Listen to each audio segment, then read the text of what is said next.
Hello there, it's Gwyneth here on a fabulous Feel Good Friday, helping you to feel fabulous about being you. That's the nature of my business, so that you can promote yourself, so that you can market yourself. And in this video, I want to talk about promoting and marketing yourself from a career perspective, from a professional development perspective. So yesterday, I held an online masterclass on how to prepare an online application without going into overwhelm. There's a lot that can be done.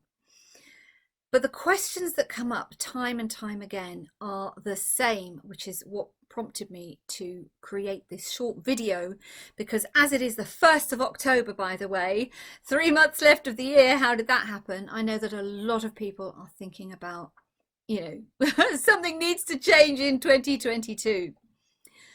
So the problem with any type of application, actually, not just online application forms, is that because it's a pain, because you're looking at a load of boxes online, because potentially you're limited by the number of characters that you have to put into a box, any opportunity for creativity or actually formatting it in such a way that makes it easy for the person who's reading it to read it and all the rest of it, it just all goes out the window, which is a huge shame, because let's be clear, an application form is the first step in you transforming your entire future career.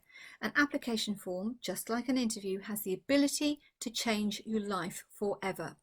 Yet, like I say, so many people, they are confronted with these boxes, character limits, the whole thing, Wi-Fi goes, internet connection goes down, you lose your data, all sorts of horrible stuff. I don't like them. And by the way, a big tip from me, always create your online application form offline first, or at least in a Word document, so you're not losing your data. So the problem is that people just copy paste their information from their job description, and it means nothing. It means nothing in comparison to the other 500 or potentially 1,000 applications for that one specific position.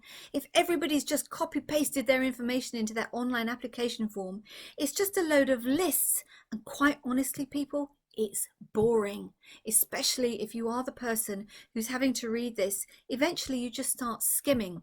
This is assuming that you even get past the algorithm that decides on whether you actually meet the criteria for a human to be able to read your application. So what are you going to do about it? Well, there are several things. Number one, make sure that you really want the job. Recruitment these days, crikey, it takes a long time.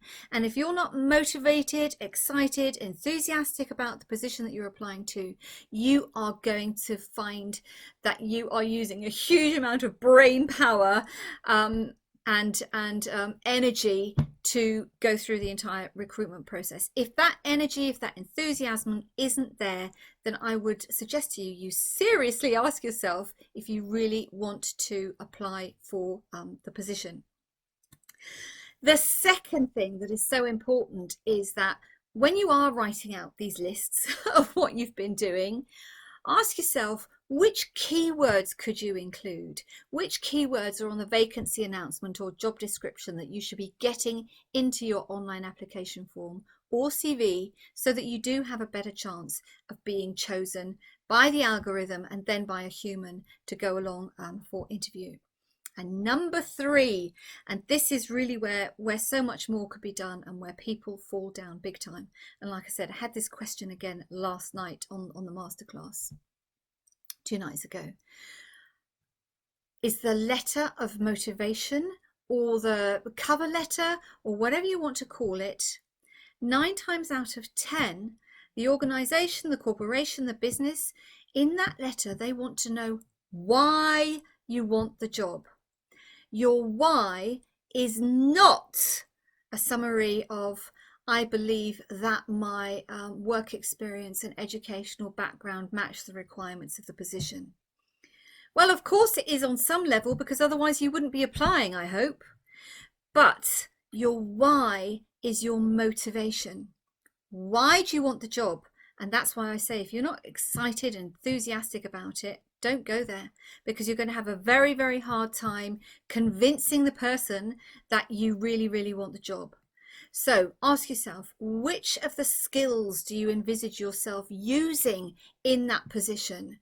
How do you, how do they make you sing for joy every day? What do you enjoy about them?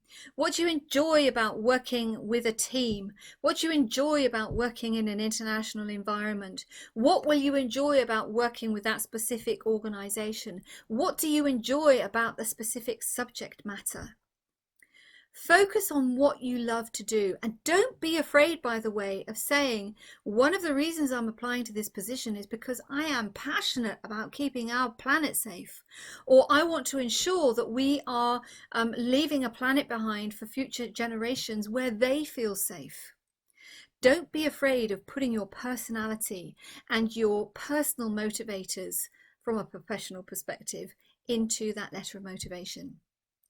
Like I said, that's the biggest mistake I made. Do not try and squeeze all your experience and your educational background. Don't try and squeeze and summarize it into your letter of motivation, because you're not doing yourself any favors, and you are telling the hiring manager and the person in human resources, you are telling them nothing new about you. So even if you've got all these horrible lists on your application form, at least in the letter of motivation, give the person reading an insight into your personality, and remember to tell them why you want the position.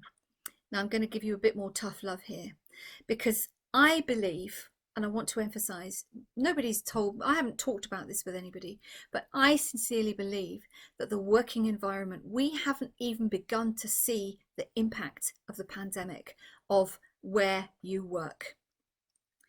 From a financial perspective, governments have got to worry about healthcare, have got to worry about keeping businesses going, have got to worry about keeping people in their country in a job. Contributions to the non-profit sector are potentially going to be reduced if they haven't already been reduced. Number two, the safety perspective, the social distancing perspective of working in a building where previously you had 3 people working in 6 square meters where everybody was squeezed together. Those days are over. There is no way that anybody is going to be able to keep as many people compactly working together in buildings. So then the question comes up, how can I justify the overheads of everything we're doing? Now we know that flexible working arrangements and working from home rules and policies are changing. But I'm telling you this again because if you are thinking about applying to a new position, you had better make absolutely sure that you are 100% convinced that you want to go for the whole term, because the number of people applying to positions, that's only going to be increasing. The workload is going to be increasing, the resources are going to be dwindling. I don't want to say this to scare you. I just want you to be realistic, because if you are really applying to positions where it's like, well, that looks kind of interesting, I'll give it a go, that's not going to be enough to get you to where you want to be. Having said that, I know that you're fabulous. I know that you can be brilliant at marketing yourself. So be very honest with yourself about what it is you want, and then go out and get it. And on that note, I wish you a fabulous Feel Good Friday, an amazing weekend. Stay safe, stay healthy, stay fabulous. Loads of love, and bye for now.